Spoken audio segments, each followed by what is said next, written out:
Hi, I'm Leathur Rokk. Welcome to my channel. Today, I'm going to talk about a subject which has kind of come to my attention, is very concerning to me as a person who is a loyal Trump fan, but I'm also concerned about something that he has implemented recently that I'm really concerned about. And I'm going to grab one of my MAGA hats here. Now, you probably, unless you've been living under a rock, you probably heard that Washington, D.C., in addition to having much too high a crime rate, it's now come to President Trump's attention that there is a lot of homeless people living there, and some of them are conspicuously having tent city kind of things, and some of them are close to the Capitol.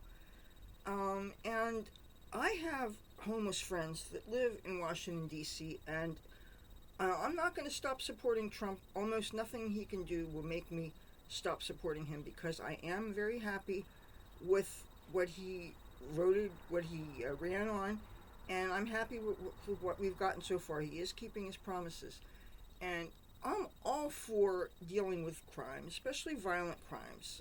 Living in a city with too much ghetto crime myself, I agree that many things need to be done. But when it comes to homeless people, unfortunately, homeless people are not all either crazy or with substance abuse issues, all right? And to put them into one of those two categories is really unfair, considering that so many people are just one paycheck or medical calamity away from possibly being homeless.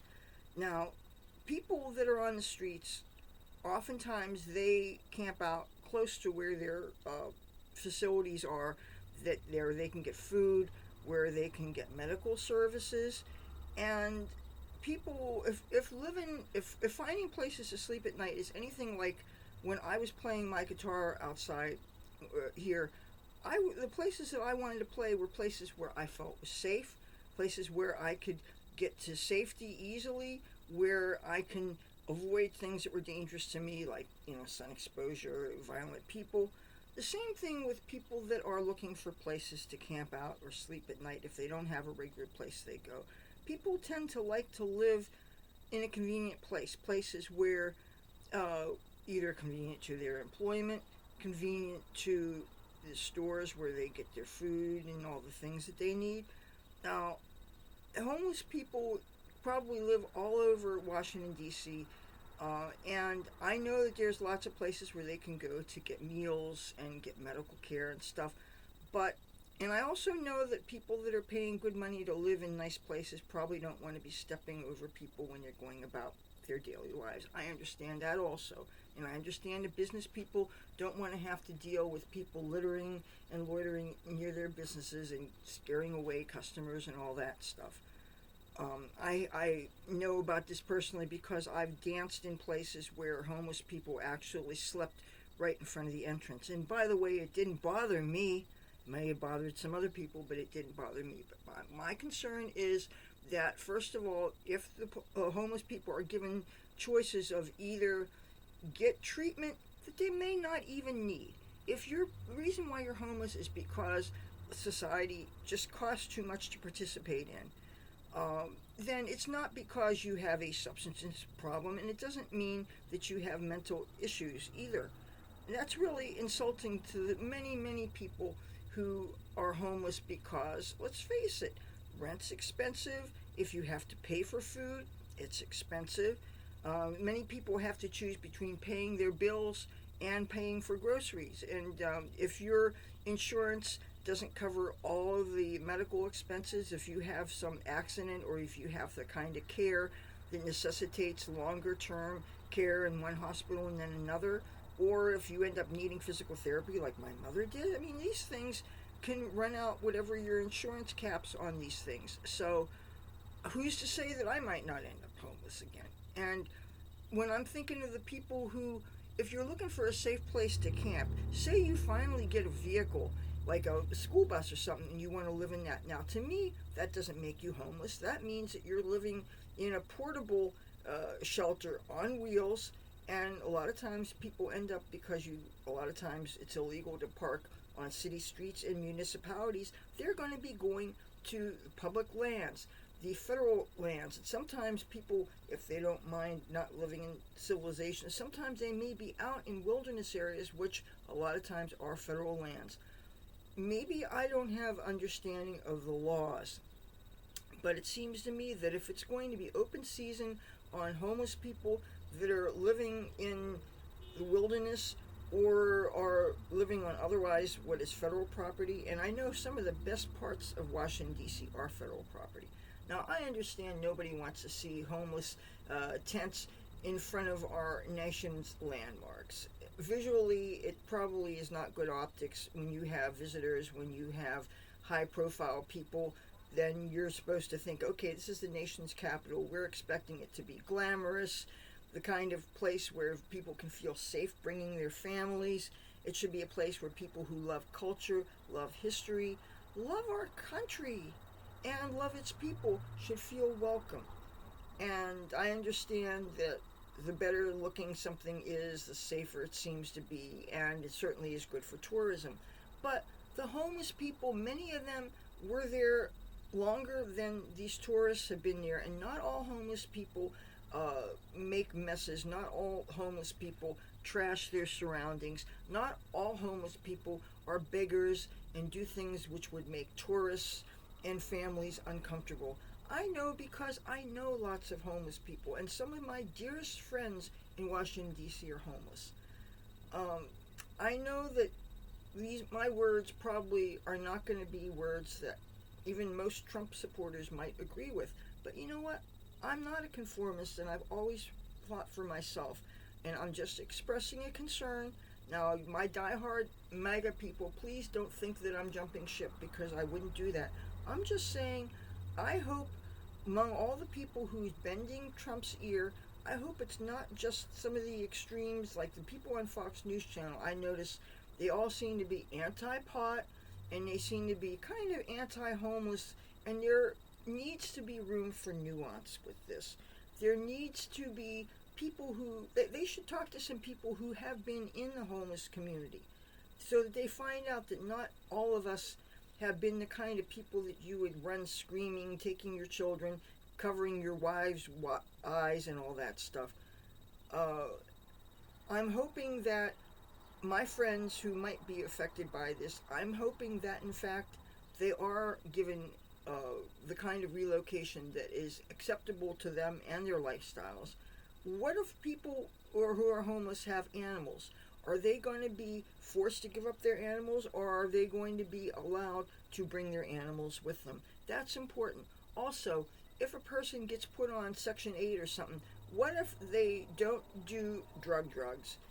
What if they do, however, enjoy cannabis? Cannabis, while not federally legal, is legal in many places that allow weed. And Washington, D.C., people did vote first for legal, medical, then for recreational cannabis. And I know you're not supposed to smoke it on federal property, and, well, whether or not we smoke it on federal property anyway is moot point. But the thing is, are they going to disallow cannabis smoking homeless people from doing what is otherwise legal to every other citizen just because they happen to be homeless? I mean, is that going to be a condition of getting people off the street?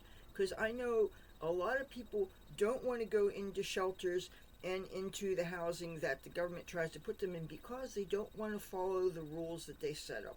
It's part of the reason why some people like the freedom of homelessness is because you don't have people telling them what to do, giving them curfews. Some people honestly don't seem to really like four walls and a roof. It's not easy to understand, but I could certainly understand the freedom aspect of it. And among you who maybe you don't do hard drugs, but maybe you still like a cocktail now and then, and you figure that since you're over 21, you should be able to. What about you who are veterans? You have fought for our country. You have made sacrifices that most of us will never know what it's like. I'm sure you don't like to be told what to do.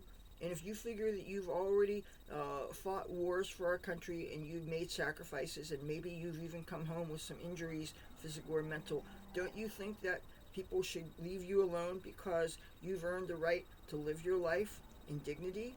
Well, So, what about our homeless veterans? Are they going to get some special treatment because they should, since they're veterans?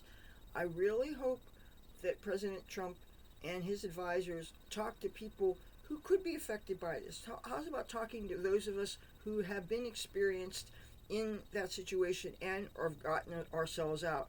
Even though, can you say, did I get myself out, or was it because I had family? And if family's it, or am I going to be judged negatively for that? But really, I really hope that President Trump thinks carefully about, you can't just displace or get rid of homeless people. Sleep is something that is not negotiable, that we all need to do. I know that part of the problem with homelessness is some of the things that people do that they have to do, they have no choice but to do outdoors. And obviously, nobody wants to see your genitals if you're relieving yourself in public. That said, there needs to be more restrooms. And of course, it would help it if people took some personal responsibility here and maybe not do the things that would cause people not to let them use bathrooms because maybe you're leaving trash or whatever. So it helps if people police our own behavior. And to that end, I'm always cleaning up after my homeless friends. I shouldn't need to do it, but I'm doing it partly because I want to mitigate and try to eliminate the repercussions that they bring on themselves through their behavior. And I shouldn't have to do that, but I'm doing it to try to look after my friends who maybe are helpless and can't look after themselves. But still, we need nuance when we're dealing with certain issues like this, and I just hope Trump and his advisors use it wisely, because nobody wants to be evicted, and I'm afraid that things are going to be too draconian. You can't just evict people off the street. You need to have a place for them to go. And you can't treat them like children. You have to be able to differentiate who needs psychological counseling, who has substance issues, who has fallen on hard times, maybe never learned adequately how to manage money. Not everybody can budget. I can make a nickel go far because I was raised with a mother and father who believed in fiscal responsibility, and my mother made sure to teach me about how to pinch pennies. And it's a really valuable lesson, skills to learn, so that if you are on the street, you can survive much easier. So, Trump and his buddies, if you're listening, if I'm on your radar at all, please give some thought to how you're going to do this, because people do have civil liberties, and they do have a right to dignity too. And just please think about this, will you? Okay, that's all there is for today. I will talk to you guys tomorrow. Have a good day, and this is the cat shirt. Isn't it nice? Talk to you tomorrow. Bye.